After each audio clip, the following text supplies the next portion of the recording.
Halo, perkenalkan nama saya Fadila Cika Kusumaria, saya dari kelas 12 2A18. Nah, di sini saya akan menjelaskan tentang developing an algoritma. Nah, pada kali ini kita akan memiliki 3 tujuan. Nah, pertama kita akan mendefinisikan masalah, yang kedua akan mengembangkan solusi, yang ketiga yaitu kita akan mengidentifikasikan sebuah algoritma secara sederhana dengan struktur kontrol. Pada kali ini yang pertama yaitu definisi in the problem. Nah, pada pertama itu kita yang paling penting yaitu mendefinisikan masalah. Mendefinisikan masalah sangat penting pada definisi in the problem. Nah, pada mendefinisikan ini kita akan memiliki 3 komponen, yaitu input, output, dan pemrosesan. Input yaitu daftar sumber yang data disediakan untuk masalah. Yang kedua output yaitu daftar output yang dibutuhkan ketika pemrosesan, yaitu daftar tindakan yang kita lakukan untuk memecahkan masalah. Saat membaca rumusan masalah, komponen input dan output mudah didefinisikan karena menggunakan kata-kata baku atau deskriptif atau menggunakan kata sifat. Komponen saat membagi masalah menjadi 3 komponen yang berbeda, analisis kata-kata aktual yang digunakan dalam spesifikasi bagi menjadi kata-kata deskriptif, itu menggunakan kata benda, kata sifat, dan kata kerja yang digunakan lebih spesifikasi. Yang kedua yaitu design a solution algoritma, yaitu merancang algoritma solusi adalah tugas yang paling menantang dalam siklus hidup suatu program. Nah, kita mendefinisikan dengan benar lalu bisa menguraikan solusi. Upaya pertama dalam perancangan algoritma solusi biasanya tidak menghasilkan produk jadi langkah-langkah solusi nantinya dapat diubah menjadi dan dihapus. Jadi kita bisa mengubah dan menghapus pada definisi program. Metode kode berguna dalam proses coba-coba ini. Nah, karena relatif menambah atau menghapus atau mengubah instruksi,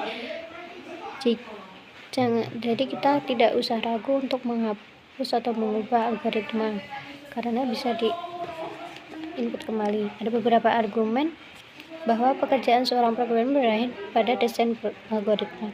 Jadi ada yang berkata kalau programmer itu akan berakhir pada desain algoritma. Nah, itu tidak. Berikut adalah yang pertama yaitu define the diagram.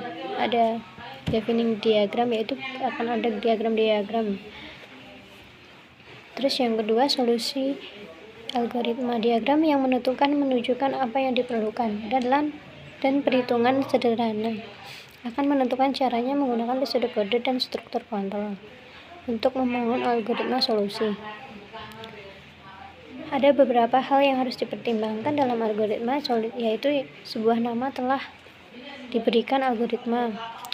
Yang kedua, pernyataan N di akhir algoritma untuk menunjukkan bahwa algoritma selesai. Yang ketiga, semua langkah pemrosesan antara algoritma dan pernyataan N telah diidentifikasi. Yang keempat, setiap langkah pemrosesan dalam diagram didefinisikan berhubungan dengan satu atau lebih pernyataan dalam algoritma. Misalnya, baca 3 angka dalam diagram, pendefinisian menjadi read angka 1, angka 2, angka 3. Nah, check in the solution algoritma. Setelah algoritma solusi ditetapkan dan diuji kebenarannya, langkah ini diperlukan karena sebagian besar kesalahan logika algoritma yaitu terjadi pada pengembangan algoritma, dan jika tidak teridentifikasi, kesalahan itu dapat terus dalam program. Yang keempat yaitu selection test data. Jadi kita harus mengtes data tersebut, harus uji data tersebut untuk memeriksa algoritmanya sudah benar apa belum. Lihat spesifikasi program, pilih uji kasus, uji sederhana yang didasarkan persyaratan. Step in test check-in algoritma. Ada 6 langkah, yaitu pilih kasus uji coba, tetapkan hasil sederhana, buatlah tabel selembar kertas, jalankan kasus uji coba pertama, ulangi proses tersebut pada workshop. Yang keenam, periksa apakah hasil yang diharapkan ditetapkan sudah sama. Lalu pada kali ini kita bisa memberi contoh, yaitu pada membuat tabel-tabel itu ya. Tapi kalau di video ini susah. Jadi kesimpulannya di sini yaitu mendefinisikan masalah dengan membuat definisi diagram. Yang kedua, membuat algoritma solusi menggunakan metode kode. Yang ketiga, cek algoritma menggunakan 2 kasus uji yang sangat valid. Sekian dari saya, apabila ada salah kata mohon maaf. Terima kasih.